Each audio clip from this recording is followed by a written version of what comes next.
You know what the worst thing about streaming this stuff live is? I always forget what the controls are. Anyway, we may as well get started. So, guess what we're building today? It's in this box. I'll give you a quick chance to Google it, and while you're doing that, I'm going to quickly open it and pull out what we're building. And awesome. Here we go. Now, if you correctly guessed GLD metal parts, you are 100% correct. If you guess the BMRX or the BMXR, you would be wrong, because that's actually for next week, as per the title. So, let's start digging through what I've got and what I'll be doing today. So, I've got the GLD focus. Actually, you know what today I think is special, and I'm just going to switch over to autofocus. And maybe not. The camera's a bit dirty. There we go. So I've got the 90 to the 106mm conversion kit, thanks to HRC, the Arena store. I didn't purchase it directly through them. Well, actually, fun enough, I purchased the GLD through HRC Direct, and they are great for shipping. They're one of the better companies I've dealt with for mini-Z shipping. These actually all came from, these metal parts came from RC Mart, which now are selling HRC parts, which is really, really good for me, because I also have a good working relationship with RC Mart insofar as I send them money and they send me parts, and there's very, very little deviance from that. So I've also got longer swing arms. Here's one of the pieces I'm more excited about. So my complaints to the GLD are the top swing arm setup. Plastic tends to bind on the swing arms, and hopefully this should fix it, as well as giving me adjustable camber. So that'll be good. More metal parts for the rear. This time it's the rear shock tower. Fun enough, I do prefer metal shock towers. It really does feel sometimes that the plastic could possibly bend, and I'd rather just play it safe than sorry. We've got a 0° toe out. Once again, not super essential, but some of these parts I just bought because they were cheap, and other parts because I needed them. Rear uprights, once again in aluminium.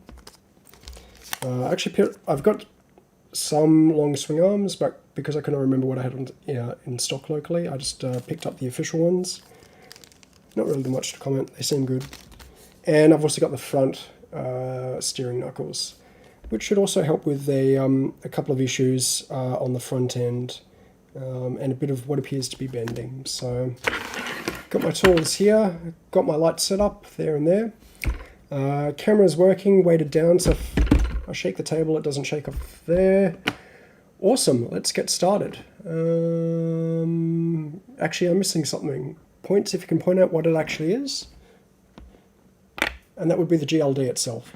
So, one of the more important things I need for this process, if you think about it. Yeah. Let's start taking off the wheels. So I'm rather excited about this upgrade. Mainly because I've had a whole lot of things on order, and for the last couple of months I've had a bit of a backlog. You can see my nice little cleaned up brake pads. And receiving these GLD parts means I've only got one outstanding order with RC Mart at the moment, and it means most of my major purchases for this year are done. So I'm very, very happy about that.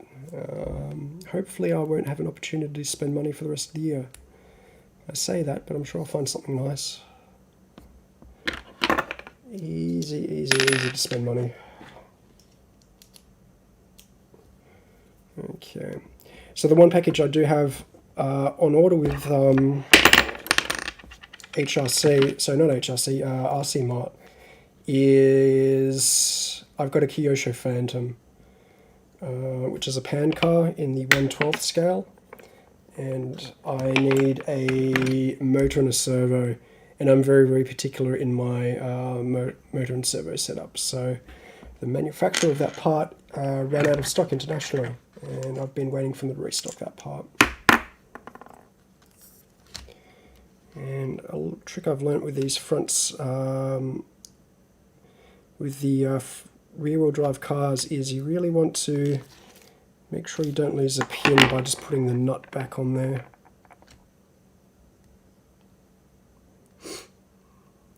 So some people have noticed I've missed a couple of streams in the last week or so, and that has just been because I've had to swap roles briefly at work, and I was working 10 and 11 hour days and just didn't have the energy after work. Happens about once every 2 months. I've got to cover for someone, but yeah, it's kind of annoying. It got moved forward a week on very, very short notice, so I couldn't plan around it.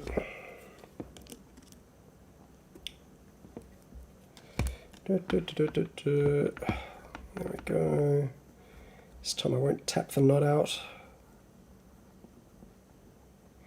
I've also been looking at new wheels, possibly for, or actually speaking of spending money for the on RC Mart. Was eyeballing some new rims. Just dropped apart. There it is. One other thing I picked up. Where did I put it?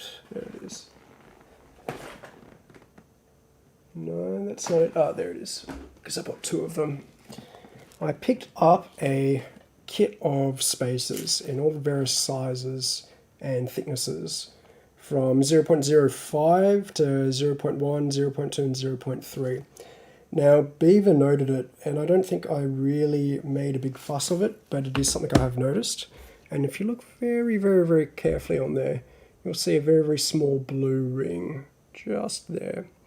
It's not the proper thing for this setup, but these pins are slightly concave at the bottom. They're not totally flat. And so these wheels, unless they've got a bit of a chip in them, or a recess or an indent, don't actually sit flat, and you get a lot of sideways lateral motion. You put put one of the smaller spacers here on those pins, and the front end is rock solid. Same thing goes for the DRZ V2. Similar issue, although from memory it's not nearly as bad there, or if I remember correctly, maybe it was bad on the right hand side only, but not the left. But you put a spacer and that goes away, and you'll see some Mini Z guys who have been running for a while say to always shim your wheels, and that's where it comes from. So let's take a step back and work out what the planning is here.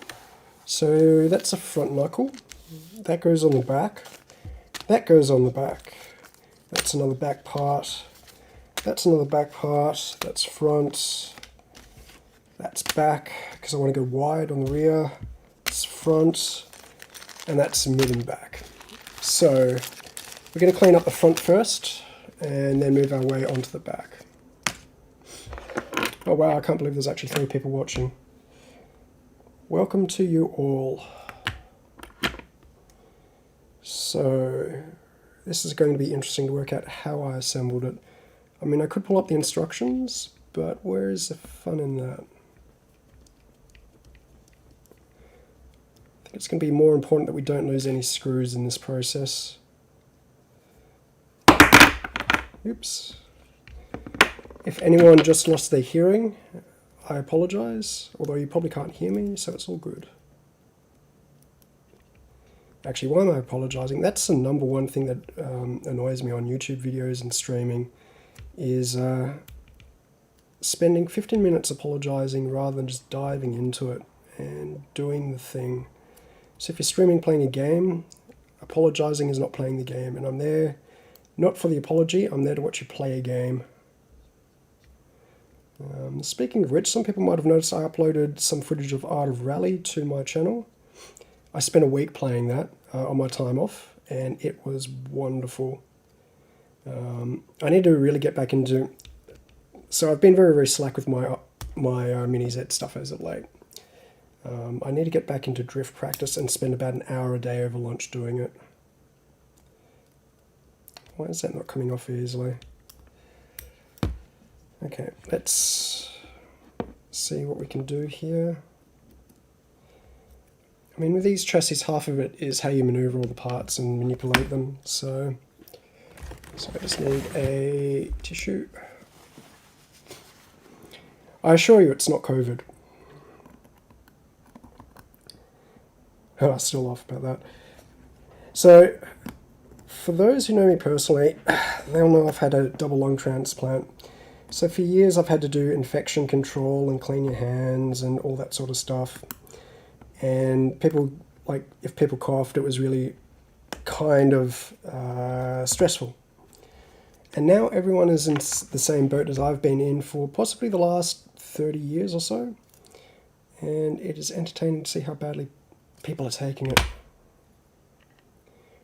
Like as if people never had to do this before. Okay. It's looking good. So that's most of the front freed up. We're definitely replacing that part with that one. We're definitely replacing this part here with that one. So let's get this part off because it's particularly difficult to move. I've still got that screw, that's good. And if you have any questions, feel free to ask. I'm here to answer anything and everything. It doesn't necessarily have to be about the Mini Z cars. It can be about RC or whatever, or computers. Actually, there's something funny about that. I'm sure I'll remember it later. Can't have been that important. I did take the opportunity to do some new artwork as well, so let me just quickly switch to the be right back to show it. This is actually a picture I took very, very early on when I got into Mini Zs and started doing a metal upgrade. Just saturated the camera a bit, did some tweaking, and very, very happy with how that picture turned out. I'm by no means a photographer, but I still find it to be a very, very impressive shot. Actually, I also think I had the macro lens on the camera I was using for that. For the life of me, I haven't been able to find it since. Now I remember what I was going to say. So, I'm actually streaming a bit later than normal. My work hours have extended just for this week, and I had to deal with some stuff as I was finishing up at work today. But where's my ceramic cutter? There's my ceramic cutter. I was hoping to actually stream at about midnight tonight, and I decided not to in the end because I was getting a bit tired. But I was hoping to actually stream on US hours, because I do get a lot of requests for by the US guys to stream so they can chat. So maybe not this week, but maybe next week I'll try and line something up when I've had a bit more sleep. I tell you what, working on my sleep and getting my sleep patterns back to normal, wow, that has made a difference to my mental health. Okay, so these are 7075 aluminium, and I'm very used to aluminium parts being actually pretty heavy, but these weigh nothing at all. So I'm very, very happy with that. So we'll take the opportunity to undo the steering. Oh, actually, I wonder if these have the screws for the brake discs. Oh, yes, they do. And they're even recessed, which is even nicer. So let's test that steering servo is actually a bit loose, if anything. I don't know how I'd tighten that up at this point. I think I have to insert a metal washer in there, so a plastic washer in there, just to get rid of a bit of flex. I actually did design one the other day in a 3D program because I need it to finish part of the rear end steering on the rally truck. So I've got it designed. I just need to do a bulk resin print of a whole lot of 3D printed parts, and then I can finish up part of the steering on the rally truck, which will be nice. Okay, so these come in from the back. Don't mind me, that's only a light falling over. And okay, so this aluminium looks good. So it's got all the chamfered edges with the raw metal finish on it. I wonder if I can bring that up. Focus. There we go. Just ignore the amount of damage on my fingers at the moment. It's we've actually had a bit of a heat wave. Well, not even a heat wave. We've had a couple of hot days here in Sydney as of late, and I've been very, very dehydrated, and hence why my fingers have been splitting like that. I don't even think they were extreme, but I'm for someone who lives in Australia and came from Australia, I really do not like the heat at all. So I'm going to leave that like that for the moment, just because putting this on now will actually make the assembly of this entire front end set up a bit harder.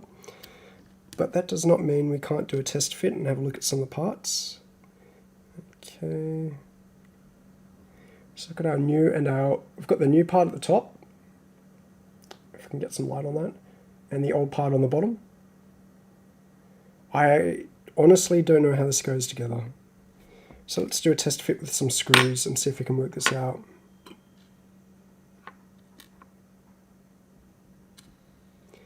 Okay, so does that just go, that can't just go in the center.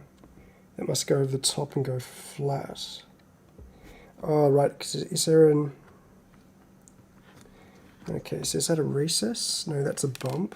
Does this go over the bump? Yes, okay, so that slides back and forward. That's interesting.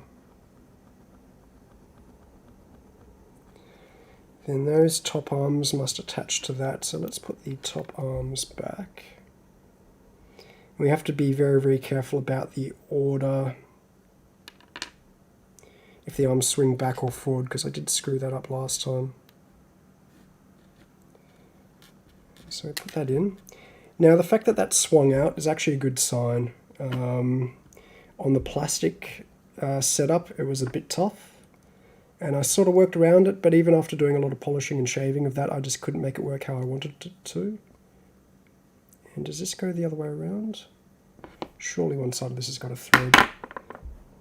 Okay, so I've probably got that back to front. Okay. Welcome to chat. Please abide by our community guidelines. Okay, so I did have that back to front. And okay, I've tightened that all the way and it's still completely loose, which is why I love this. This is why I love aluminium parts, especially when they're designed this well. I don't know why the plastic part wasn't designed nearly as well, but it was interesting to see Beaver's Hobbies have those issues. And what was really, really nice was to see HRC step up. Because that car was actually a bit special to him in a way, because he'd actually spent quite a bit of his own money on it. Unfortunately, not everyone is like myself that has a lot of money to blow on a hobby like this. And it was really nice that he'd had issues with the GLD stuff. And the HRC guys, and that slides really, really well as well, the HLD guys, not only did they send him all the parts he needed to fix his chassis, but they also sent him a body he really, really wants. So you could actually hear the emotion in his voice by the end of it. I was very, very happy to see him get that, basically. So for the community to compensate him in that fashion, because he's just done so much for the Mini Z community here on YouTube. Okay. Oh, this is... should really be paying more attention to this. Oh wow, it's been 20 minutes already. Time really flies sometimes. And my hands are not the most nimble this afternoon. As I said, it's been a long, long working day for me. Actually somewhat surprised that my voice is holding out at the moment. Spend long enough on a video conference all day and can start to get to you. Okay, so we're going to push this all the way forward because it's easy enough to adjust on the fly. Oh, actually, speaking of things I've purchased recently. So you can't see it, but down there are 2 sheets of HDPE. You see where the light's reflecting off the ground, that white spot? HDPE is a plastic that you normally make milk cartons out of. So I actually now do have a low friction drifting track. And what I found interesting was BMR3 went off and did like, can you drift on RCP track? And I maintain that you can do some sort of drifting. It's probably not the type of drifting that he does, but you can drift on there. And I'm aware it's harder, and I don't mind the challenge. That's just what I had set up. I couldn't use the marine carpet because this car sits so low it actually catches on the marine carpet. So I've got the HDP plastic, which is only about 2 mils thick, and it comes in 2 sheets, so I can fold it up and store it away, which is really, really nice. But the settings I had on this car that I'd done for the high friction RCP track are just so badly incorrect for the plastic, it's not funny. So it doesn't really surprise me that he had so much trouble drifting on the track he did. But as I've said a couple of times, it's a completely different style of drifting as well, and it's definitely not for everyone. Okay, so now I need the other tip. If I can remember where I put it. There it is, hiding away from me. Let's check I don't need a finer tip screw. Yes, I do. Okay. So I'm going to go back to the original hex piece. And we're now going to grab the pride and joy from the DRZ kit, the screwdriver. As much crap as I gave the DRZ, and I didn't really mean to put it down. Like, the GLD I still feel is a slightly better vehicle. Not leaps and bounds better, just slightly better. The DRZ has deficiencies it never should have had, and is aimed at a very, very different crowd. And this is a Hong Kong versus Taiwan thing. So the Hong Kong guys seem to be more about taking a vehicle, modding it up and then drifting it, whereas the Taiwan guys seem very much about building the vehicle, tuning the vehicle, and that sort of thing. So if you want to tune, go with the DRZ. If you want something that works reasonably well out of the case, well, after the build, you probably want the GLD. But yeah, even though I gave it so much crap, this screwdriver has been so useful in building the GLD. So I can pop out, there's one spacer. From memory, that's a PN Racing spacer, but for what I'm using it for, it's actually incorrectly sized. It's more of a wheel, more of an offset rather than a shim.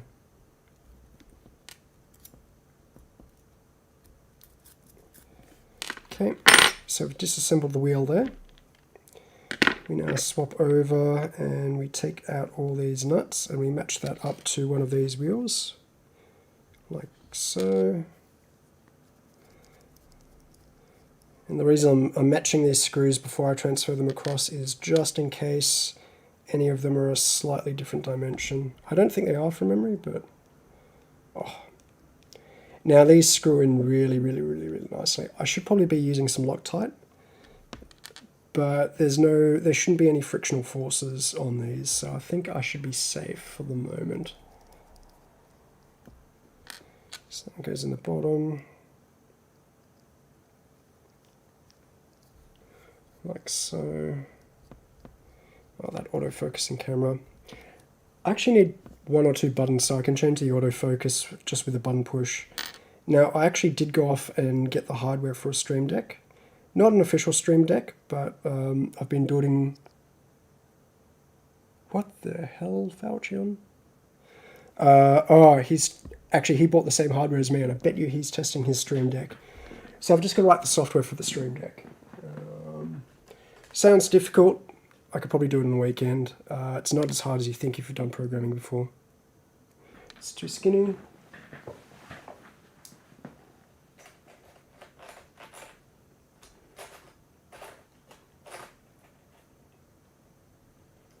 Probably the more entertaining part is that the software running the Stream Deck is identical to the software that will end up running the rally truck, and the hardware is actually identical.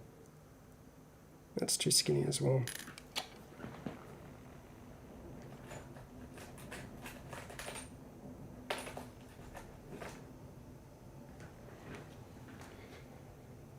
Possibly one of those.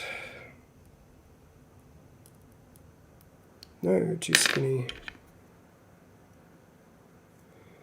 Too big. I think that one was too skinny as well, wasn't it? Yeah, it was. Currently experiencing technical difficulties.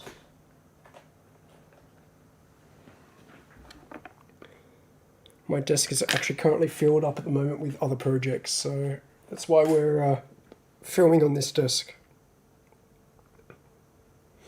This may work, but it's the wrong thing.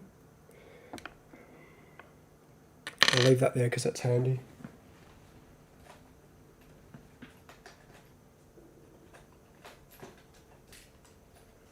Okay. What the hell is that? That could also be handy.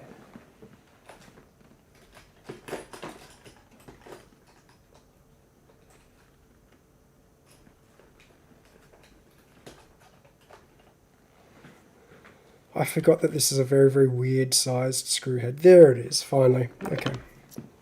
Put you there, swap you over. So it turns out we did have two different types of screws. Good to know. And that goes on the upside. Like that. Actually, I'm just going to lol him while he's using the wrong keyboard.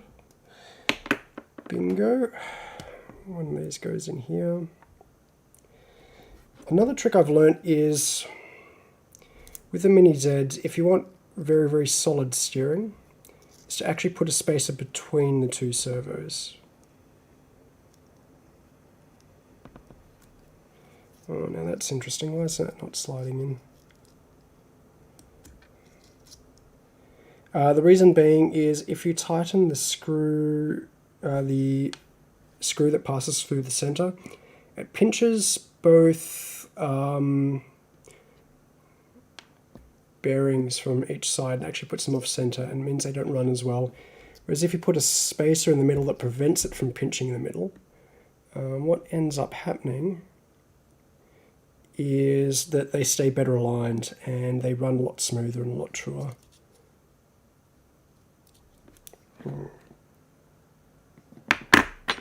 Let's get a bit more force on it using this one. Or not.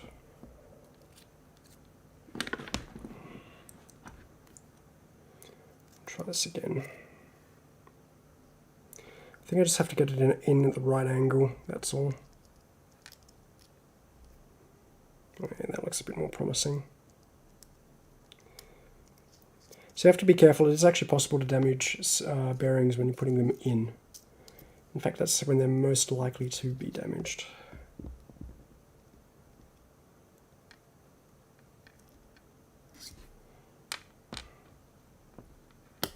What's another way to put that in?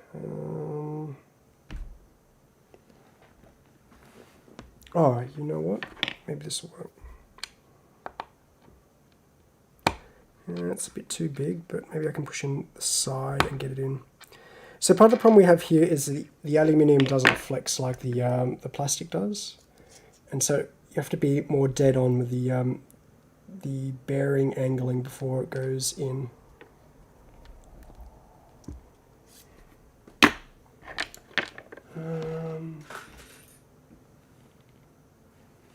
That's the wrong one.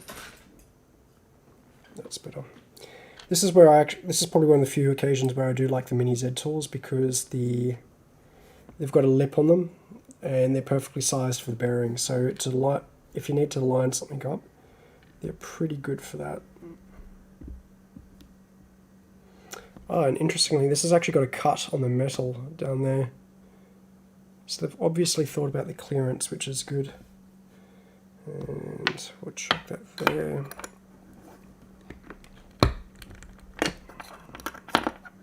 And okay, I need something even higher, which is worse. What are you? You came from a Mini Z.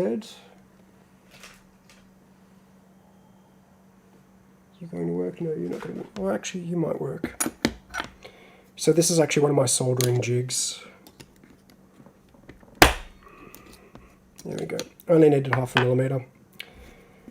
I actually kind of like that snapped in, because that feels really, really solid, and I'm betting that's pretty well aligned now. So let's chuck that in.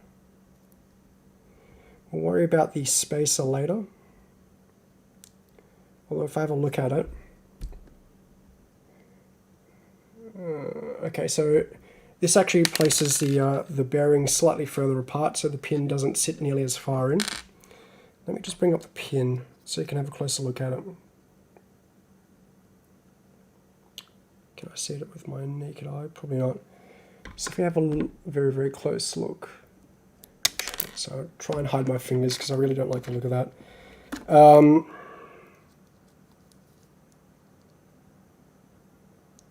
we go. If I bring that in, you can see how it's got around here, around this here, there's like a small little cut or a recess. That is not necessarily completely straight or flat.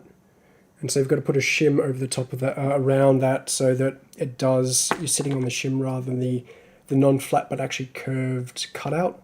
If you sit on the curved cutout, the wheel shakes left and right. So, given that the bearings seem to be further apart, when I put it through now, I can't actually see that curved part, so I might not even need to shim this, which could be really, really nice if that's the case. In fact, I'm struggling to put that in. I'm going to leave that as is, okay? And what we'll do is we'll start reassembling the front end. Pop you back in, pop you back on. Okay, and that feels super smooth, which is good.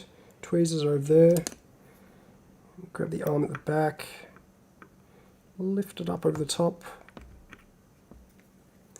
and then we use the back to push that down.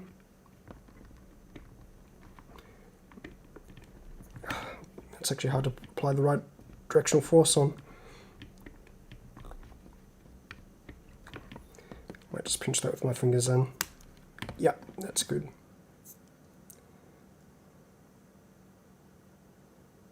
Okay, so that's good. There is a bit of left and right shake, but that's only in the servo. So from wheel to wheel, there's no longer any slight shake like there was before. So that's tightened up the front end, which is good. So while we have that in there, we're going to do the next step, which is to put the disc brake back on, which is going to be fiddly. But I'm going to have to do it at least 4 times tonight, because we are touching every corner of this car.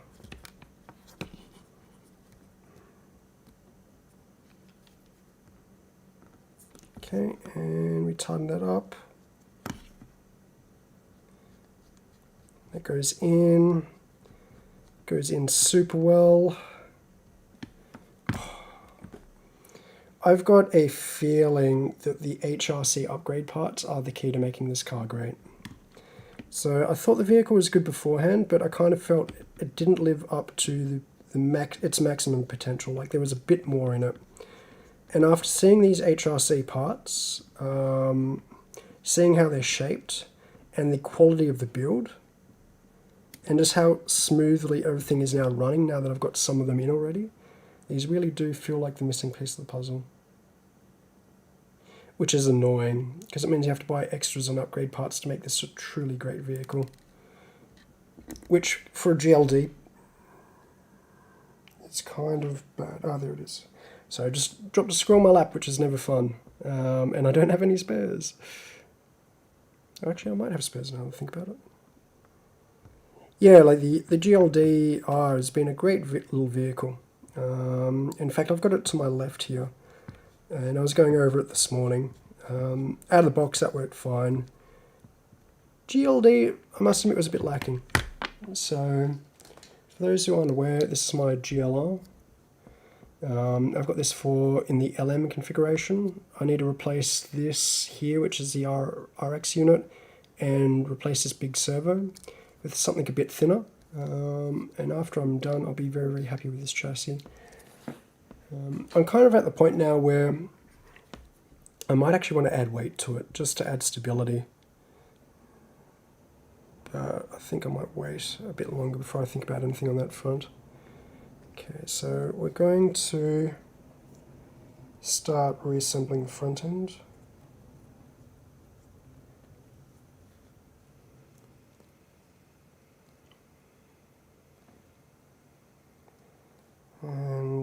This is another one where you've got to get the position of everything right. It's much easier to do with all the pieces off, and I'm deliberately, in an attempt to make this easier on myself, I'm making it harder on myself. Okay, so front shock is in. Let's move over to the other wheel. This time I think I might move the brake pad over first. Just to give me something else to grip. Very, very happy with how these brake pads came out. So this was just with the paint pens.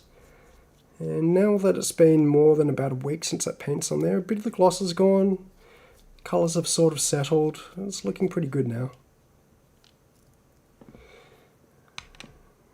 I mean, considering how much it cost me to do that, I'm pretty happy with it. The fact that it did cost me, well, that's annoyed some people more than it has myself, but I think under different circumstances I would have been more annoyed.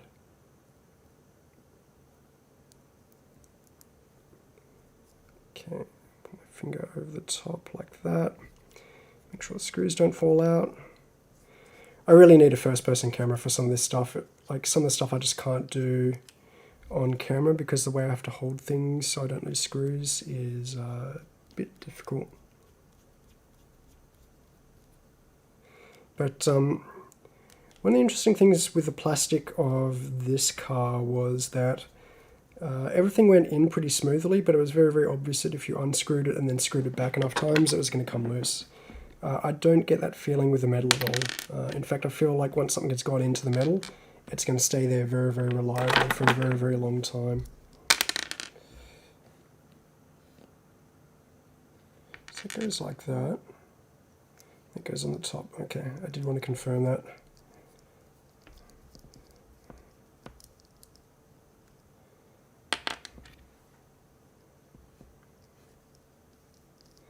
I was a bit worried about the steering arms on the front wheels. It did feel like in a big enough hit you could end up losing them.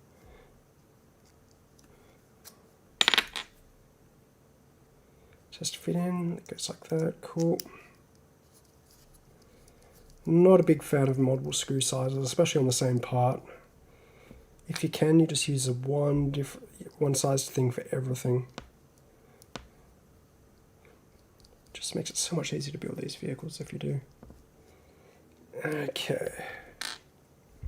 So I actually find it funny that I'm getting so many people popping through the channel tonight. I've had 12 people so far in the last 40 minutes, which may not seem like a lot, but depending on when you stream these things, you might actually not get anyone turn up to them. So if I actually stream during peak Australian hours, barely get anyone coming through. But tonight seems to be pretty active, which is good.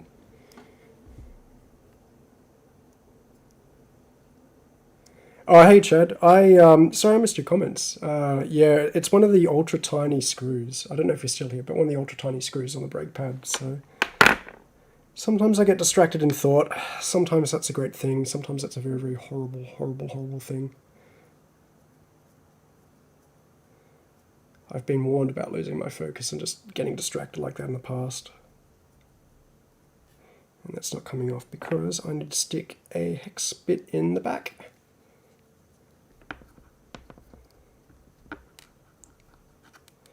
And there's that other blue spacer, so that's good. So now we're going to have trouble taking the bearings out and putting them on the new hub. There are tricks you can do here, but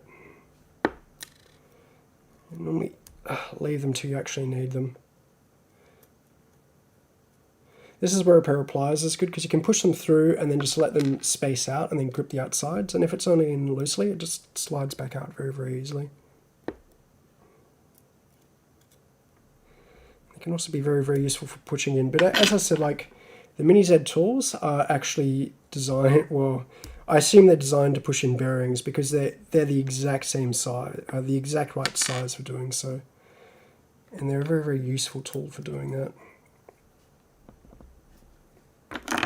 So this time we're going to do that.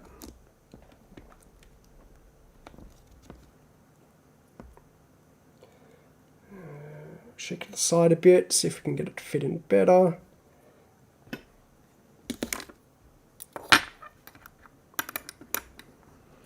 I'm glad I made someone's day. a nice way to... Oh, glad someone found this a nice way to start the day.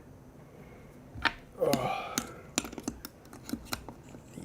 the joy of Mini Z building. Honestly, I think just this metal upgrade of the front would be enough on this vehicle. But as I said, some parts were... The parts I needed were expensive. The parts I didn't need were cheap, so it was easiest just to get all of them. I think I got everything bar like 1 or 2 parts. And I kind of saw that Beaver got a whole lot of the parts from the HRC group, and then I made a comment on his video, and then I had a knock on the door 2 hours later and my parts were delivered, which was fortuitous timing. And I've just been waiting for an opportunity to do the build all week, but really haven't had anything because of aforementioned work issues. But now that the week's over, I've got the time at my hands to relax a bit and do some building. Okay, so first let's check. So I'm just leveraging the brakes amongst each other. There is a bit of back and forward from these arms at the top. They're not an absolutely dead perfect fit, but that's fine because it's significantly improved. And if anything, it's rolling the wheels back and forward. It's not necessarily rotating them in and out. And rotating them in and out was what was causing me an issue. But you push them up against each other or pull them away from each other, and that's actually making the suspension go up and down. So they're rock solid. That's exactly the effect I'd hoped for. So if I put the rest of the suspension back on, this is going to be fun if I actually make the decision to jump to the 90mm, 106mm body conversion kit today. Oh, that's going on backwards, that's why. Get rid of an eyebrow hair.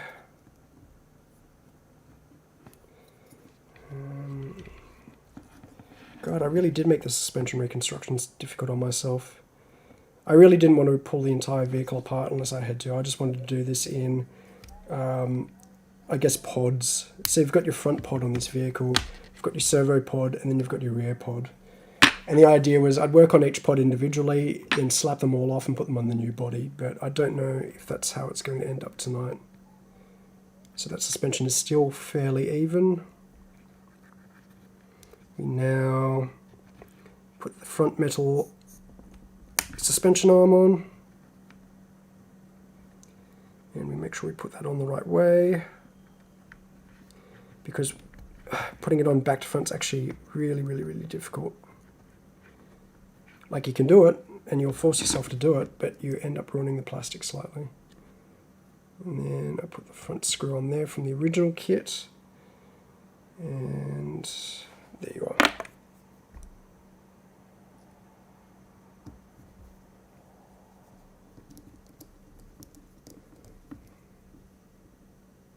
Cool.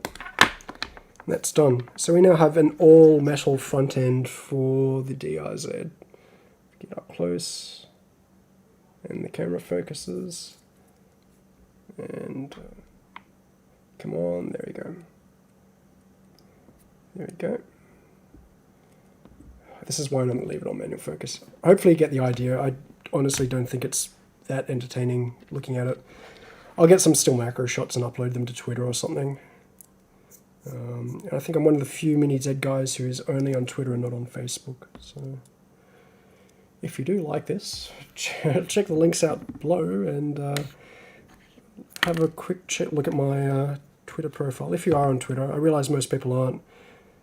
At least the nice thing, well, it used to be a nice thing that was Twitter only, was even if you didn't have an account you could view stuff, which wasn't the case with Facebook, but I've got too much family on Facebook, and to be frank, there's not a lot of interesting conversation going on there for me.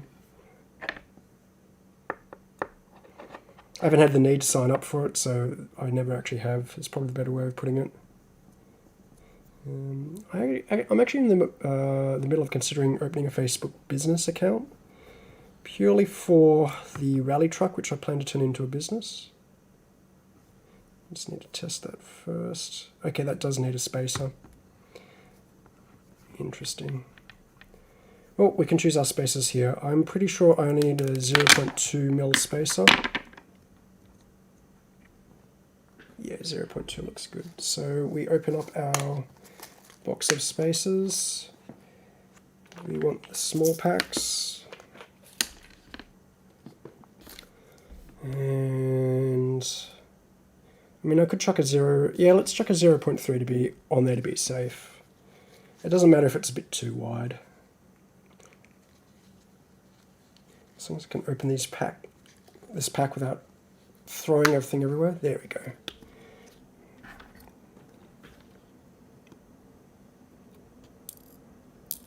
So yeah, thinking about a Facebook business account. I don't want it for personal use, and the business Facebook accounts have some nice other features that seem good if you don't want to create like an account that people can identify with you. I don't mind it for business, I just don't want it for family. I want to keep it on topic. Is that a right spacer size? Yes, it is. So that other spacer seems to be for the top of the wheel, not the bottom of the wheel. So I picked up those spacer kits from RC Mart, and it's PPM Racing, the ARR stuff. I actually bought 2 kits, just because I knew I was going to be building industrial amounts of mini Z cars, and so it would make sense to ensure I had adequate spacers for them. I'd actually run out of motor, pinion gear, diff spacers, so I needed to buy some spacers regardless, and it was actually a pretty cheap kit. For the amount of spacers and the amount of variations of spacers you get, so thicknesses and diameters, it's a pretty good deal. Definitely don't regret doing it.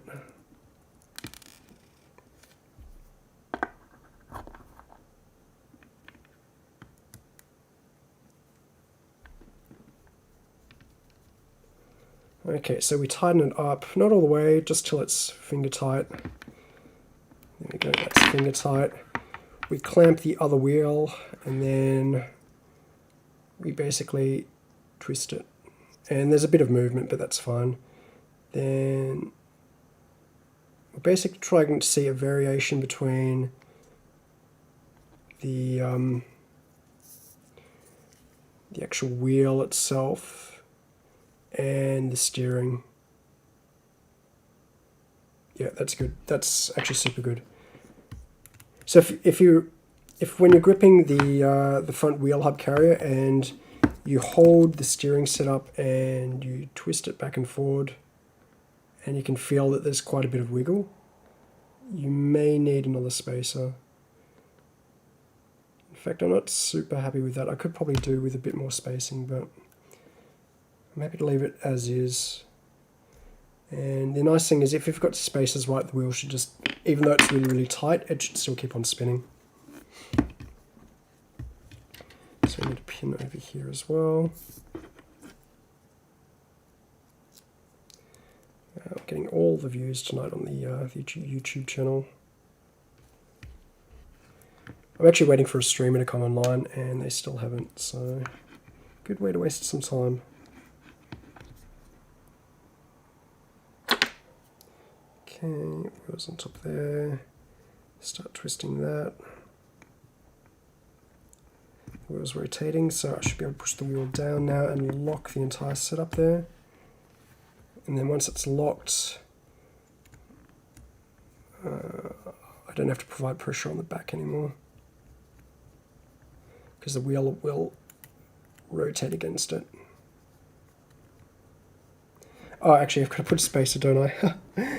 Oh, wow, I've just undone all that good work.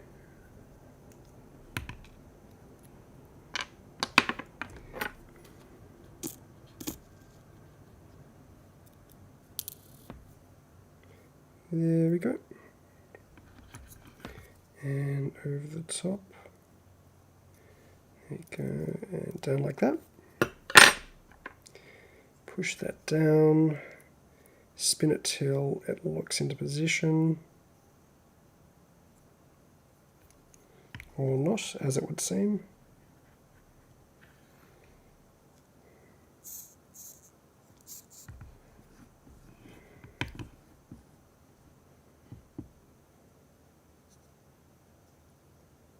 That's interesting. Okay, just admiring the design of the front wheel carriers. Some very, very complex CNCing going on there. So we'll just put them where I can easily access it. Slide on the top, twist, bring that down.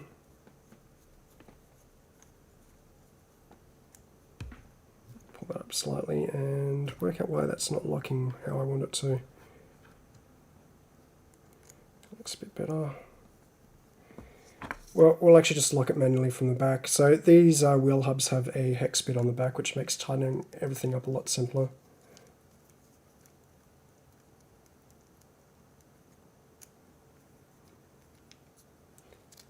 There we go.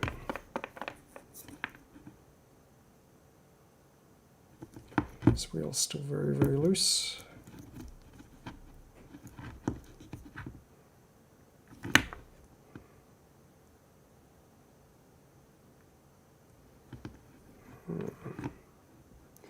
Offsets look good. Let's tighten this wheel and just check the wheel hub alignment.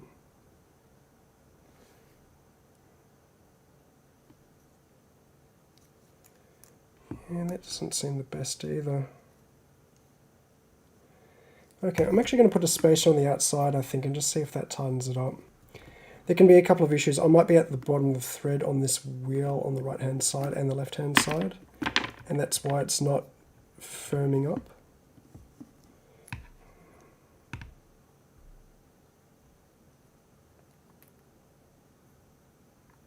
And I'll be able to see that in a second once I've got the wheel.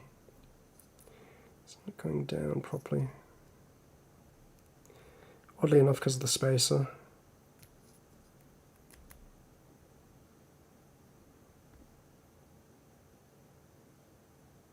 Yeah, okay, that could do with a minor tweak. Nothing's ever quick.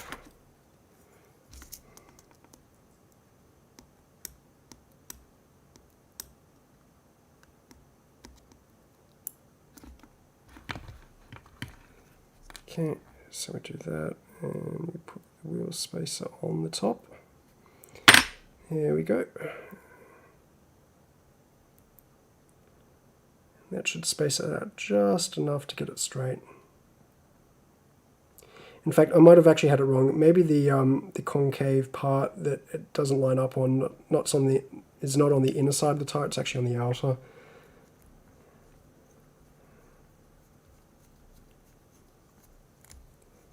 Which would explain a couple of things.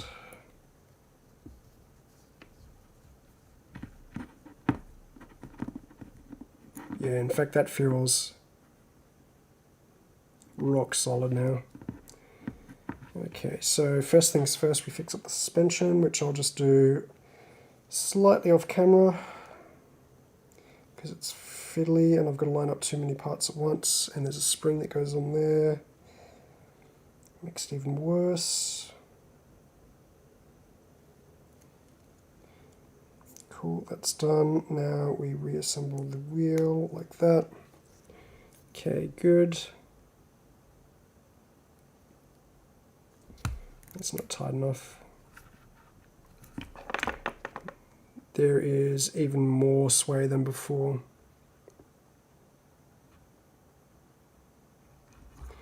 Let's just double check where that sway is.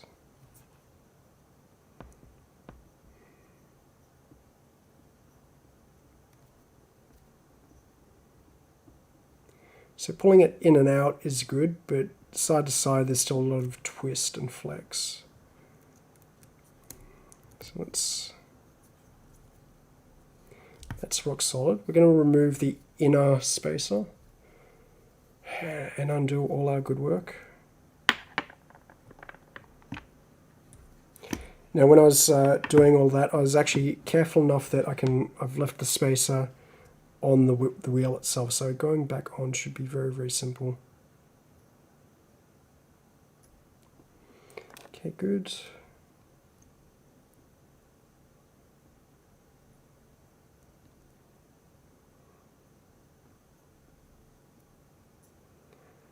This is probably the most tedious part of the entire Mini-Z building process, and the part I hate the most. It's just all the fiddly little tweaks and tuning you have to do. Definitely not for me. I don't mind building them, I just don't like tuning them. So we'll go in via the back and lock that in again, because that's the easiest way to go.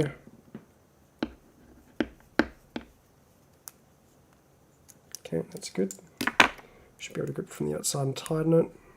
Okay. Now I grip the steering arm, or I put my finger underneath it, and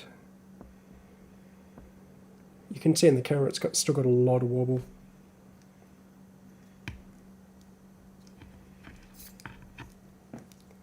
Oops, and I just tweaked that out of the wheel well. That was bad of me.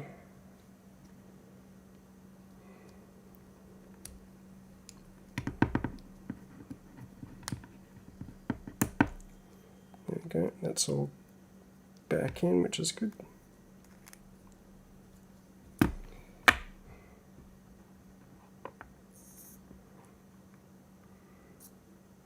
So the left wheel doesn't seem too bad, it's just this one right wheel that's absolutely horrible. Let's take another look at the servo. I'm definitely not ruling out the possibility that I've actually got enough damage on this wheel now that it's not actually rounded. And honestly, it's starting to look that way now that I look at it. This is only a plastic wheel, so it would be very, very easy to damage it in that fashion. I think we're just going to go with an inside spacer for the moment. And let's push that up like that, because we know the outside spacer is definitely making things worse. And then I think down the track I'll actually start looking for some metal wheels for this vehicle. This is where it gets fiddly, because I really want to continue on with the mods and not worry about this too much. Especially since I can do this very, very easily, but the other parts take a lot of time to complete. Okay, grab that, put that over the top. Wheel. Come on, there we go, that goes through. If I can get lucky, I can thread this on with my fingers.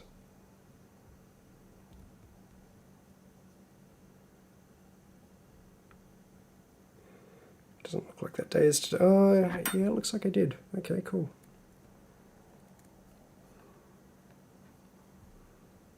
No, okay. Flip that over, put that through.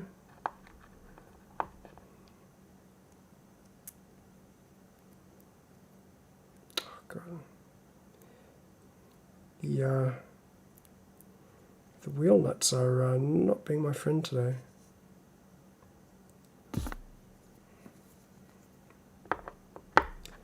I mean, either way, I've got the front end a lot tighter than it was previously, so that in itself is an achievement. It's not perfect, but I will get there eventually. I might even have to replace these wheel nuts now that I think about it.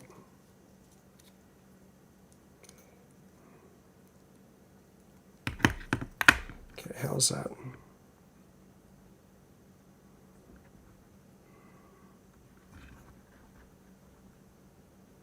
Yeah, I highly suspect I've just done enough damage to this one wheel and that's what's causing it.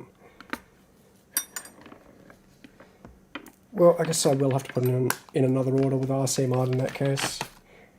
As I said, I've got my eyes on some wheels, or some rims. Actually, no, I don't think I did mention that. So I found some rims I really like, and I think I will be picking those up at some point. I was just waiting for another order before I do that. Put the shims away for the moment, because I don't really need them on the rear wheels. Let's put aside our used parts. So there's that. And break into the rear parts. Now I'm going to keep the chassis separate, because I don't think I'm going to get onto that tonight. But we are going to go to the wide wheelbase.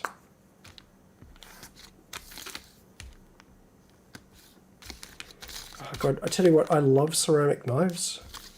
They make opening these packages so simple.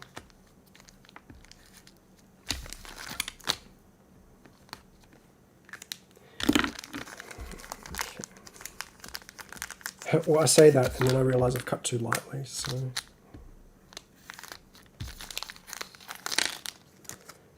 Does cut the packages open like butter when you get it right though.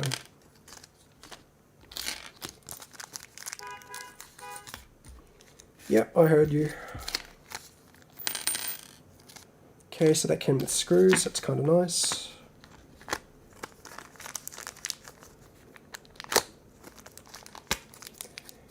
Pop you out.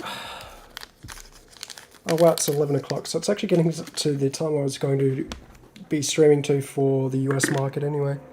US market, geez. So it goes to show you how I think about things at work. Why is that going all the way in? That's actually changed the front end setup quite dramatically. I didn't even notice that. Why is that? Those springs are not springing as much as they should be.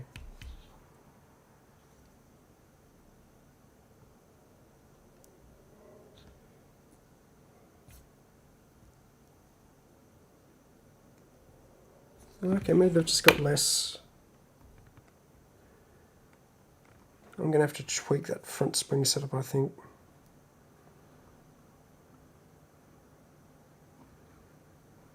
I don't think I've got it upside down, so they're just coming in way too much. And it feels like they're bottoming out. That's fine. That's not for today. What are we going to do first? I'm very tempted to do that, because then I can do that, and then do the sway arms, and then finally finish up with that, and then put that on. That sounds like a plan. So that is independent of all of that. Okay. So we're going to start by taking off the rear suspension and just free up the back end a bit.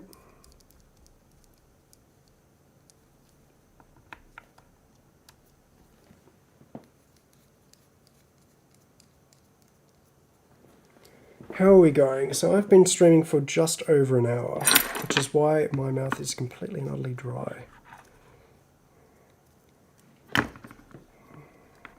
Very tempted to fix that. So if we start on the back here with the camber, caster, I can't remember.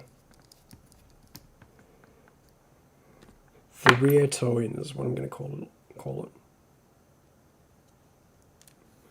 There we go. Pop that off. Pop that off, and that's the entire back end done. We now take that and that, pull that out, goes like that and into there.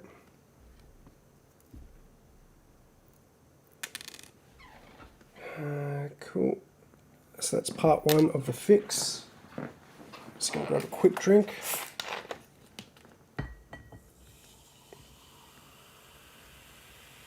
So if I let my lesson enough times on stream, and let's always have a drink handy.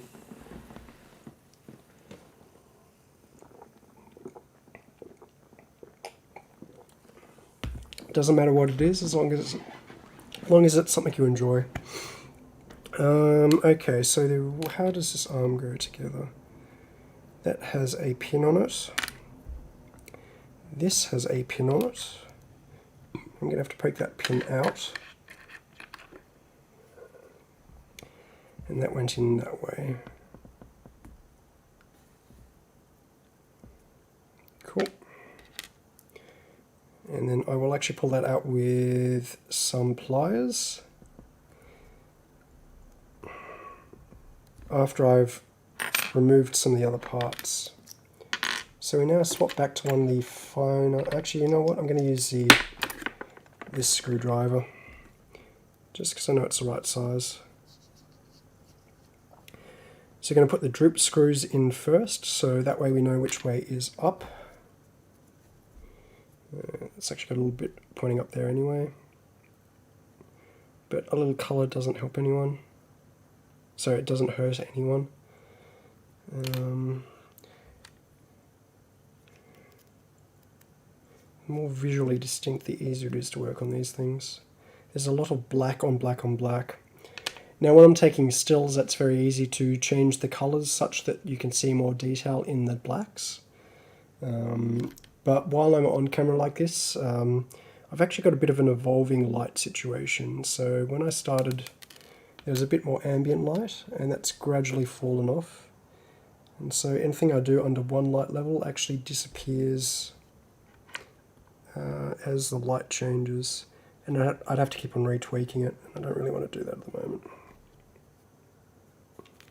And another half a twist. Good. Should bring that up and make that flush because it's easier to then make sure that they're even. Yep, okay, that's good. So that goes like that. We need to work out which way is forward. But that's easy because those droops sit on that plastic part there, don't they? Or not, maybe not. Maybe they sit, they do sit on the back here, don't they? That's why there's that bit up there. So pins go backwards and they go like that. And they move freely, which is good.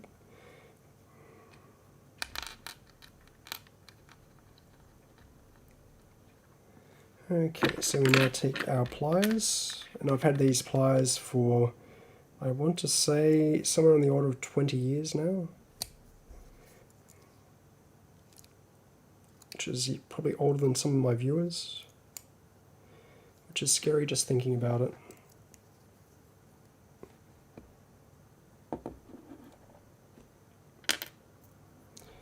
That's why they're actually partially magnetic. I did actually buy myself a demagnetization tool, and I probably should start demagnetizing these at some point. So we come in from the back because the hole is slightly larger from memory. Yep. Line everything up. Just try and force it through as much by hand as possible. Now, I wouldn't recommend squeezing that with your hand, but using a back end of some tweezers, just because you will end up digging into your hand quite quickly, and it is actually pretty painful. So that falls down nicely like that, which is actually an improvement over the originals. Like, I had it very, very smooth before, but that's even smoother now. And that smoothness makes a huge difference with drift cars like this.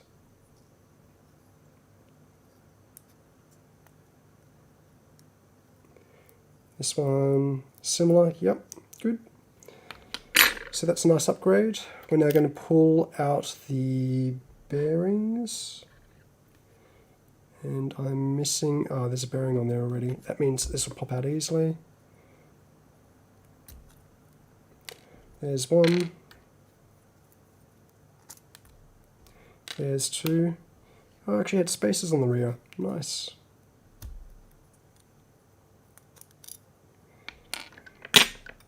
Which means I've probably got another spacer that's fallen around here somewhere, but I'm not going to worry about that.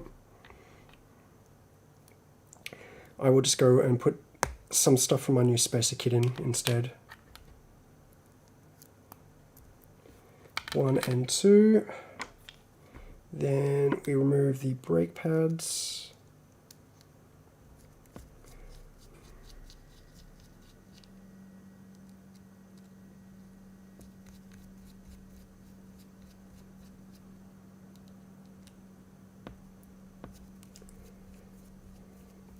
Actually, what was it with brake pads? I think it was the new armor. Or one of the new armor ones. It actually had a mechanical brake on it, and everyone's losing their mind over it. And I couldn't quite understand why, because if you've got an electric motor in there, that will do four-wheel braking. But if you're trying to only brake the back, then why don't you just put a front one-way in and then get the exact same thing? I guess I really haven't had enough time with that sort of thing, but I'm not really a big fan of the larger scales. Like, I do actually have a 1/7 scale unlimited desert racer, but the amount of money you have to pour into those is just insane. Like the UDR is probably the worst of the bunch, unfortunately. But you really have to put a lot of money into the maintenance and running of those vehicles, which kind of surprised me. The 1/10 scale have been pretty bulletproof for me, although I've got a Techno, so the Technos are pretty bulletproof to begin with. Been very, very happy with that vehicle. And I've got a Kyosho, funny enough. Was it the Optima Turbo? And that was a lot of fun to do to build and eventually paint. I didn't think I'd have as much fun painting it as I did, but it was very, very nice giving it my own custom paint job that I've started to carry over into my polycarbonate Mini Z bodies, which I've begun painting as well. Okay, so that's one wheel almost done.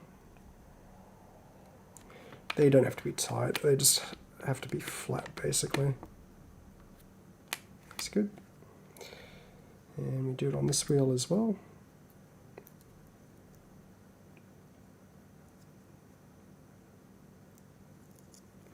Perfect, perfect. And then I think I might make the adjustable wheelbase at a later time. I think the default wheelbase is 94mm, and I can't remember if it's that I've only got one or two 94mm wheel bodies, in which case I might just choose one of those. Or if I've got like a 98mm set aside, or I do have a Lancia Stratos, but I think that's an 84 or an 86mm, not a 90mm, which is the minimum wheelbase for this kit. If I can get a Lancia Stratos on this thing, a Lancia Stratos body on this, that's a no-brainer. But I did see that Kyosho's just put the pre-release up for the Tony McRae Subaru Rally vehicles, so I will be picking up a body-only version of that when it's available. But the ready-to runs are actually on RC Mart as we speak, so I'm looking forward to that being a thing. Because the Subarus are some of the bodies I've wanted for a long time, and I do have a white body of one of the Subarus, but I kind of wanted that classic rally-winning Subaru body. The old Subaru, not the current generation of bodies, which doesn't look very nice in my opinion.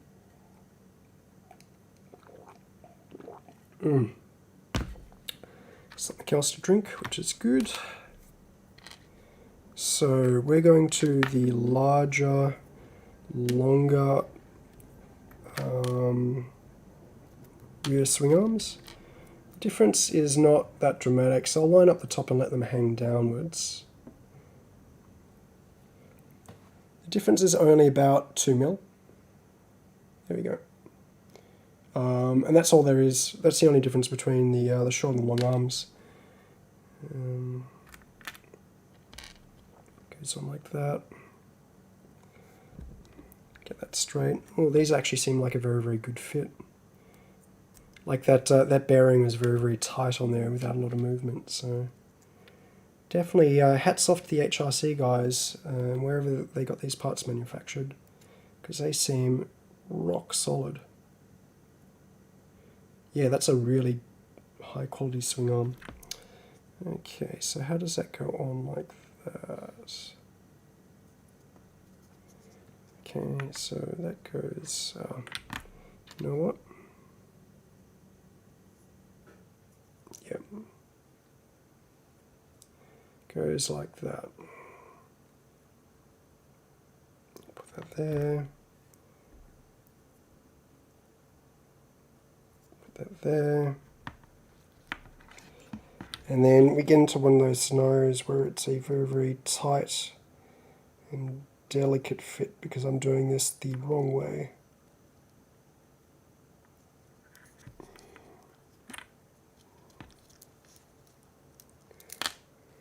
Okay, that's fine, that fell out, but just testing that the arm falls down freely, which it does. Good. Now these screws are longer than the original, so I'm going to use them.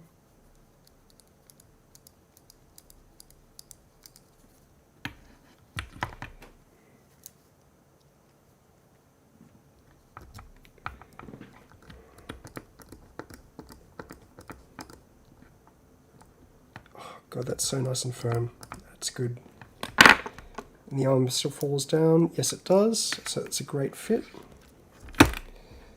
And we put that through there. And we sort of dangle the arm into position and then lower the swing arm on top. If I can work out how to do this. Oh, there we go. Perfect, and now do it on the other side. And then we'll do the rear suspension stuff. And I'm pretty sure I can still assemble this as a single block, as a pod. So steering servo, rear and front. If I remember correctly from the original GLD design, they can actually bolt on and off separately, so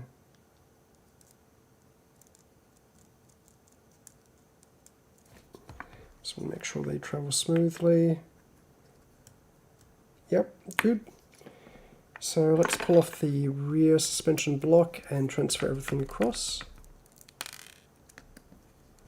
Being careful not to lose any screws, which I'm not doing a very good job of.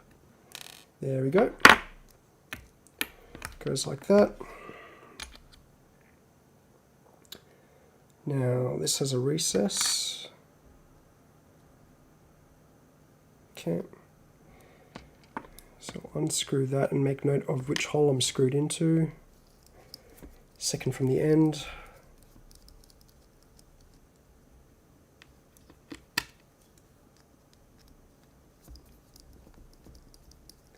Then we'll do a test fit,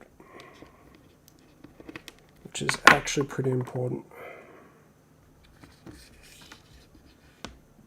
It's an interference mount. Yep.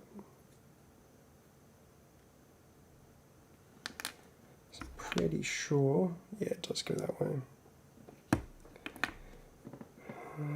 So that means it screws in from this side.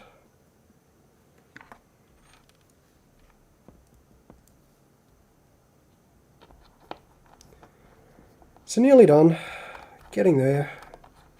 Not going to do the body, I'm just not in the mood for it tonight, but we know we're ready for that tomorrow if we want to do so. Okay, screws at the top up.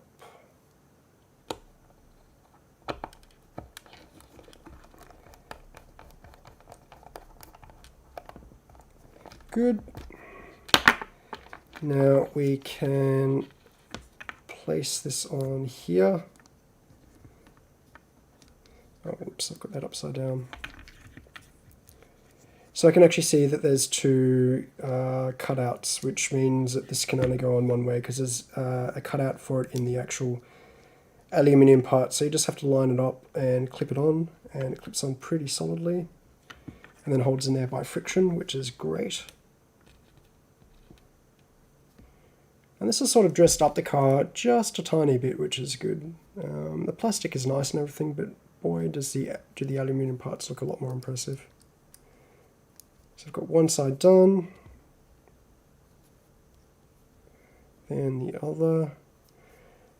I'm not going to show any footage of this drifting around. The lighting is not good enough for it, and I don't have the camera set up for it at the moment, so it does take a bit to shift the camera around to be good for drifting, so I will be doing that probably over the weekend, providing no other projects get in my way. Such as a certain drift car, which will be the third drift car in my collection.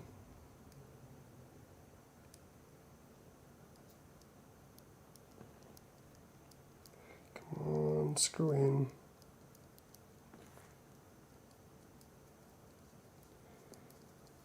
So there was that teaser at the beginning of the stream as to what's coming up in terms of builds, and I'm looking forward to building that because it is a rear-wheel drive car with a front-wheel motor, which for a model of this size is really unusual to have a drive shaft all the way to the back there for a rear-wheel drive car.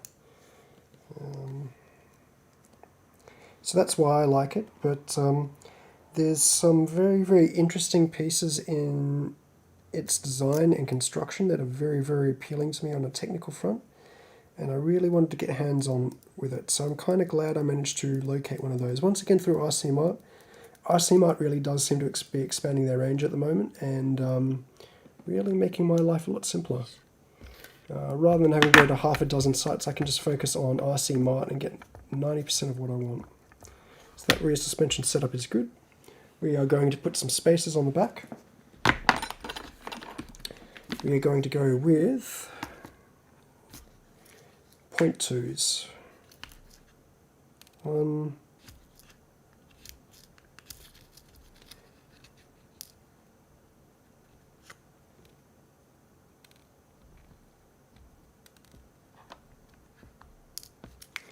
1, 2. Cool.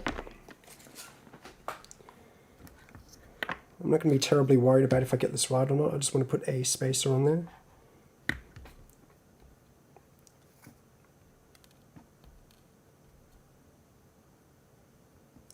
There we go. Twist that on. So it's got a noticeably wider stance at the rear now.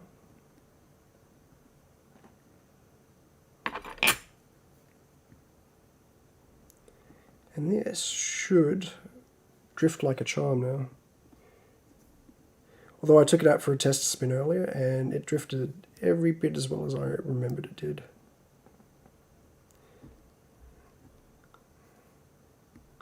I've been very, very slack in charging my batteries up, so that has partly to do with why I haven't done much drifting as of late. That and just, to be honest, time. There's not a lot of time in the day these days.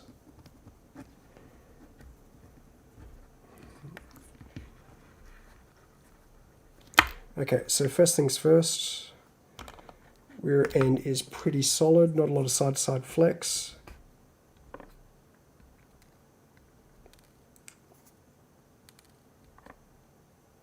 Put a spacer on the rear wheel, just to keep everything running smoothly. Cool.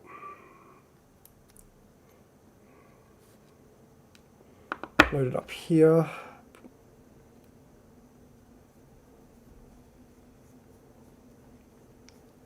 And that's good, that's taken.